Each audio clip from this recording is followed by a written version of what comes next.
नमस्कार। आज हम प्राथमिक समंक एकत्र करने की जो विधियाँ हैं, जिनके बारे में हमने पहले चर्चा की है, उनमें से प्रत्यक्ष व्यक्तिगत अनुसंधान और अप्रत्यक्ष मौखिक अनुसंधान यानी डायरेक्ट पर्सनल इन्वेस्टिगेशन और इनडायरेक्ट ओरल इन्वेस्टिगेशन, इसके संबंध में चर्चा करेंगे। डायरेक्ट पर्सनल इन्वेस्टिगेशन में अनुसंधानकर्ता जो है, इन्वेस्टिगेटर, वो खुद अनुसंधान क्षेत्र में जाता है। जो लोग सूचना देने वाले होते हैं, उनसे प्रत्यक्ष रूप से व्यक्तिगत संपर्क करता है और निरीक्षण और अनुभव के द्वारा आंकड़े संकलित करता है। ये जो रीति है, ऐसे अनुसंधानों के लिए ज़्यादा उपयोगी होती है जहाँ क्षेत्र सीमित हो, स्थानीय प्रकृति का हो, समंकों की मौलिकता, शुद्धता और गोपनीयता का अधिक महत्व हो। सीमित क्षेत्र में पारिवारिक आय व्यय, मजदूरों की रहन सहन की स्थिति, शिक्षित बेरोजगारों की आदि से संबंधित अनुसंधान अधिकतर इसी रीति से किए जाते हैं। यूरोपीय देशों में लीपले ने मजदूरों के आय व्यय संबंधी आंकड़े एकत्रित करने में तथा आर्थर यंग ने कृषि उत्पादन के अध्ययन में इस रीति का प्रयोग किया था। यदि अनुसंधानकर्ता धैर्य, विनम्रता, निष्पक्षता और दूरदर्शिता से काम ले तो इस रीति के द्वारा विश्वसनीय समंक प्राप्त हो जाते हैं। जो अनुसंधान करता है उसको सूचना देने वालों की भाषा, रहन सहन का स्तर, रीति रिवाज, इसका यथेष्ट ज्ञान हो, जिससे वह उनका पर्याप्त सहयोग प्राप्त कर ले। क्योंकि अगर उन लोगों के बारे में जानकारी नहीं है तो फिर उनसे सूचना एकत्र करना बड़ा कठिन काम हो जाता है। तो इसके गुण में की हम अगर चर्चा करते हैं तो पहला गुण है इसका शुद्धता का, यानी इस प्रणाली में जो भी अनुसंधान करता है वो खुद ही जहाँ अनुसंधान करना है उस कार्य क्षेत्र में उपस्थित रहता है, इसलिए जो भी आंकड़े इसको समंक जो प्राप्त होते हैं वो मौलिक और शुद्ध उपलब्ध हो जाते हैं। दूसरा है विस्तृत सूचनाओं की विश्वस्त रूप से प्राप्ति हो जाती है, क्योंकि मुख्य सूचना के अतिरिक्त बहुत सी संबंधित सूचनाएं भी विश्वस्त रूप से प्राप्त हो जाती है। जैसे श्रमिकों की आय व्यय संबंधी जांच करते समय उनकी कार्य स्थिति, रहन सहन की स्थिति, उनको जो भी प्राप्त सुविधाएं हैं, इनके बारे में भी अगर कोई महत्वपूर्ण तथ्य हैं तो उनको भी प्राप्त किया जा सकता है।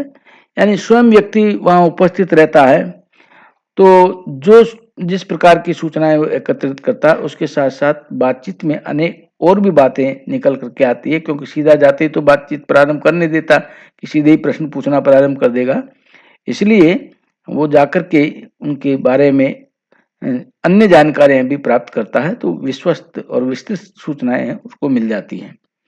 फिर ये जो समंक हैं उनमें सजातीयता पर्याप्त मात्रा में मिलती है, क्योंकि एक ही व्यक्ति आंकड़े एकत्रित करता है तो जो भी समंक एकत्रित होते हैं वो एक रूप रहते हैं, तो इसलिए एक रूप होने के कारण की आसानी से तुलना भी कर सकते हैं। फिर लचनशीलता, यानी प्रणाली लोचदार है। अनुसंधानकर्ता को अगर ऐसा लगता है कि कुछ प्रश्न उसमें जोड़ने हैं, कुछ प्रश्न घटाने हैं, क्योंकि जब कार्यक्षेत्र में जाता है तो वास्तविकता में वो जब स्थिति को देखता है तो उसके दिमाग में बहुत सारे प्रश्न आ जाते हैं और उसको लगता है कि अपने अनुसंधान के लिए हो सकता है कुछ सूचनाएं और आवश्यक है, तो उनको जोड़ लेता है। उसको लगता है कि कुछ सूचनाएं उसने सोचा था लेकिन आवश्यक नहीं है, तो उन सूचनाओं को वो उसमें से हटा भी सकता है, पूछने की आवश्यकता नहीं है। तो इस प्रकार से जो भी प्रश्न उसने बनाए हैं, तैयार किए हैं, उनमें कुछ जोड़ भी सकता है, कुछ घटा भी सकता है, तो इस कारण से ये लचनशील प्रणाली कहलाती है। दोष के बारे में इसकी बात करें तो ये विस्तृत क्षेत्र के लिए तो बिल्कुल अनुपयुक्त है, क्योंकि एक व्यक्ति बहुत बड़े क्षेत्र में नहीं जा सकता। जैसे हम उदाहरण के लिए लें कि कोई व्यक्ति मान लीजिए कोटा का अध्ययन कर रहा है, तो कोटा में तो फिर भी जा सकता है, लेकिन अगर पूरे राजस्थान का अध्ययन करना है तो फिर राजस्थान के हर एक जिले में जाना, या अगर जिला स्तर की सूचना एकत्रित करनी तो बड़ा मुश्किल काम है। इसलिए ये जो प्रणाली है वो सीमित क्षेत्र के लिए ही उपयुक्त है, क्योंकि अगर जाएगा तो फिर समय भी लगेगा, परिश्रम भी बहुत होगा, धन भी जो है उसका अपव्यय होता है, तो ये उपयुक्त नहीं रहेगी। इसी प्रकार दूसरा है पक्षपात। तो इस स्थिति में व्यक्तिगत पक्षपात है। अगर मान लीजिए कोई व्यक्ति किसी भी जगह पे सूचना लेने जा रहा है और उसके मस्तिष्क में किसी भी प्रकार का कोई पूर्वाग्रह है, या कहीं सुनने के बाद में, पढ़ने के बाद में, किसी अन्य व्यक्ति से जानकारी के बाद में उसके मस्तिष्क में एक प्रकार की पूर्व धारणा बन चुकी है, तो फिर ऐसी स्थिति में या वो ये चाहता है कि इसी प्रकार के परिणाम आने चाहिए, तो उन परिणामों को उसी प्रकार का बनाने के लिए वो उसी प्रकार के समंक एकत्रित करना प्रारंभ कर देता है। तो उस कारण से परिणाम जो है वो दूषित और एकांगी होने की आशंका रहती है। तीसरी बात अपव्यय की। ये छोटा क्षेत्र होने के बावजूद भी, जैसे अभी मैंने कहा था कि विस्तृत क्षेत्र में तो इसमें समय, धन और श्रम की बहुत आवश्यकता होगी, जो एक व्यक्ति के लिए चूँकि जो भी अनुसंधान करता है, उसके अनुसंधान का एक निश्चित समय होता है और उस निश्चित समय में अगर क्षेत्र विस्तृत है, तो वो पूरा नहीं कर पाएगा।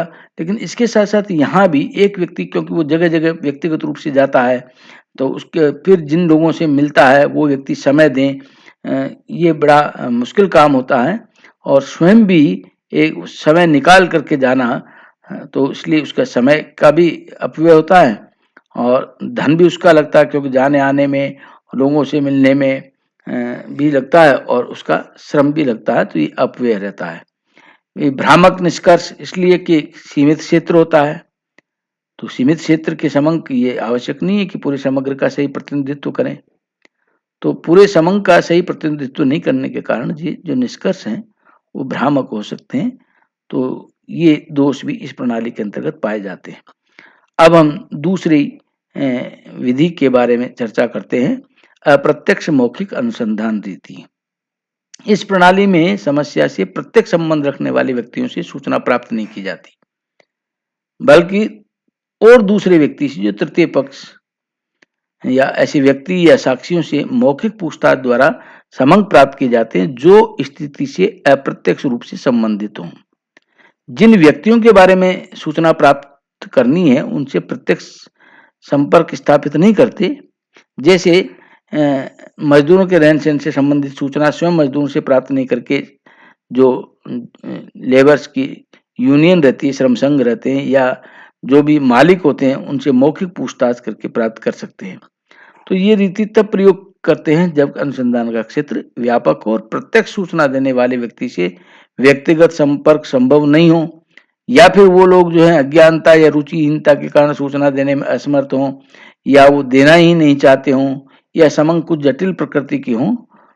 तो ऐसी स्थिति में हम जो है इनडायरेक्ट ओरल इन्वेस्टिगेशन, इसका प्रयोग करते हैं। सामान्यतः सरकार द्वारा नियुक्त समितियां या आयोग भी इस रीति का प्रयोग करते हैं कि वो किसी भी व्यक्ति से सीधा जाकर के नहीं पूछते, बल्कि उससे संबंध रखने वाले जो और दूसरे लोग हैं, जो उनके बारे में निष्पक्ष रूप से बातें कर सकते हों या बातें बता सकते हों।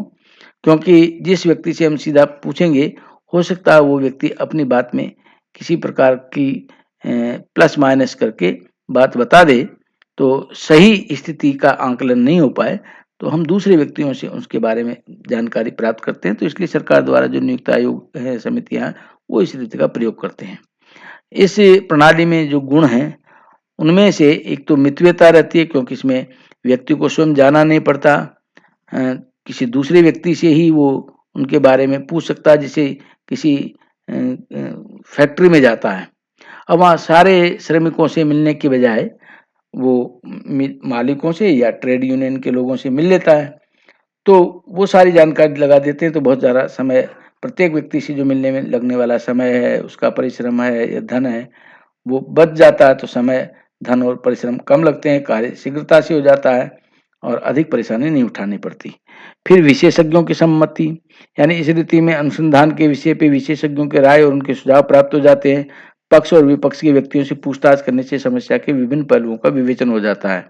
जैसे अभी मैंने बताया कि जो भी ट्रेड यूनियन के लोग हैं या जो फैक्ट्री के मालिक हैं, उनसे यदि बातचीत हो जाती है, तो ट्रेड यूनियन के लोग जो वहाँ के मजदूर हैं, उनके बारे में बहुत अच्छी तरह से जानते हैं।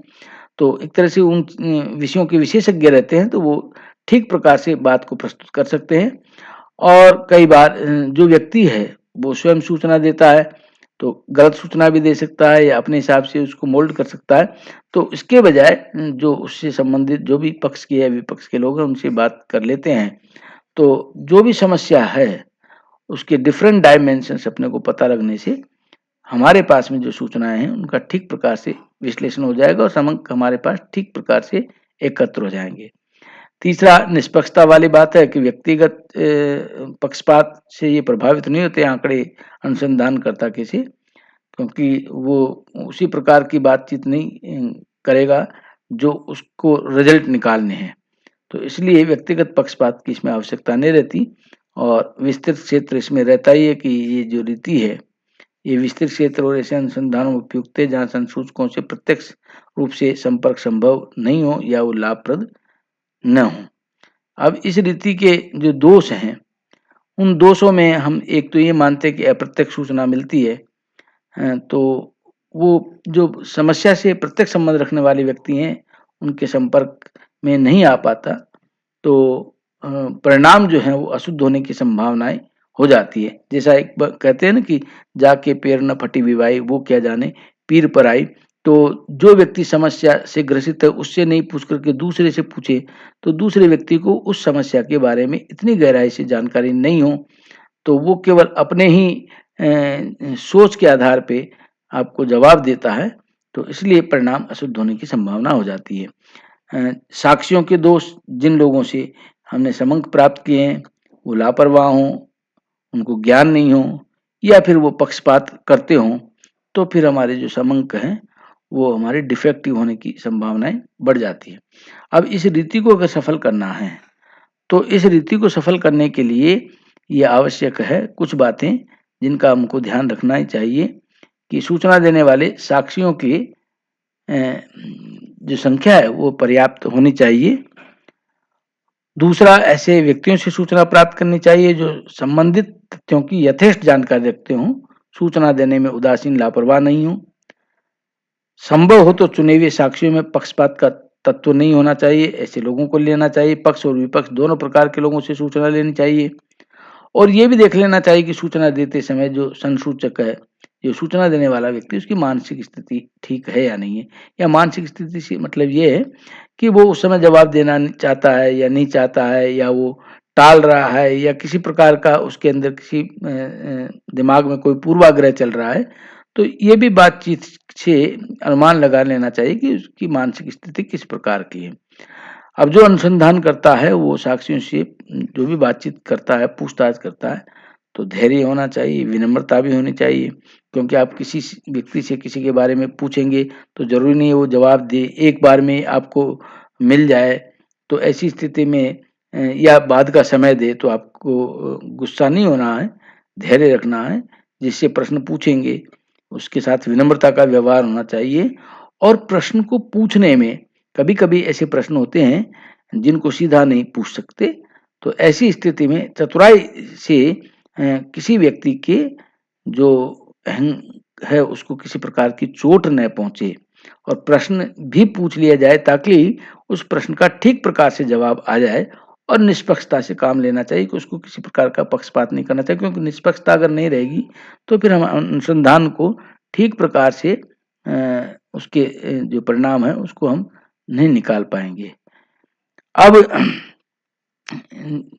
इन दोनों के बारे में जो अध्ययन किया है, प्रत्यक्ष व्यक्तिगत अनुसंधान और अप्रत्यक्ष मौखिक अनुसंधान, तो इनमें जो अंतर है वो ये है कि पहली रीति में समस्या से प्रत्यक्ष संबंध रखने वालों से व्यक्तिगत संपर्क स्थापित करते हैं, जबकि दूसरी रीति में समस्या से अप्रत्यक्ष संबंध रखने वाले साक्षियों से सूचना उपलब्ध की जाती है। दूसरा, प्रथम प्रणाली में अनुसंधानकर्ता स्वयं क्षेत्र में जाकर के निरीक्षण अनुभव के आधार पर आंकड़े प्राप्त करता है। दूसरी रीति में मौखिक पूछताछ से सूचना एकत्रित की जाती है। तीसरा अंतर यह है कि पहली रीति में सीमित क्षेत्र में उपयुक्त है, जबकि दूसरी रीति विस्तृत क्षेत्र में प्रयोग की जा सकती है। चौथा अंतर है कि पहली रीति का प्रयोग अधिकतर निजी अनुसंधानकर्ता करते हैं, जबकि दूसरी रीति साधारणतः जांच समितियां और आयोग इनके द्वारा अपनाई जाती हैं। पांचवा है कि पहली रीति में समय, धन व श्रम का अपव्यय होता है, जबकि दूसरी रीति में इन सब की बचत होती है। तो इस प्रकार से आज हमने प्रत्यक्ष व्यक्तिगत अनुसंधान क्या है, उसके क्या गुण हैं उसके क्या दोष हैं, उसमें किस प्रकार की प्रक्रिया अपनाई जाती है, इसके बारे में चर्चा की। उसके बाद में अप्रत्यक्ष मौखिक अनुसंधान, जिसको इनडायरेक्ट ओरल इन्वेस्टिगेशन करते हैं, उसमें किस प्रकार से समंक एकत्रित किए जाते हैं, उसकी प्रक्रिया क्या होती है, उसके क्या गुण हैं, क्या दोष हैं, और उसके बाद में प्रत्यक्ष व्यक्तिगत अनुसंधान और अप्रत्यक्ष मौखिक अनुसंधान दोनों के अंतर को आज हमने जाना है। आज इतना ही। धन्यवाद। नमस्कार।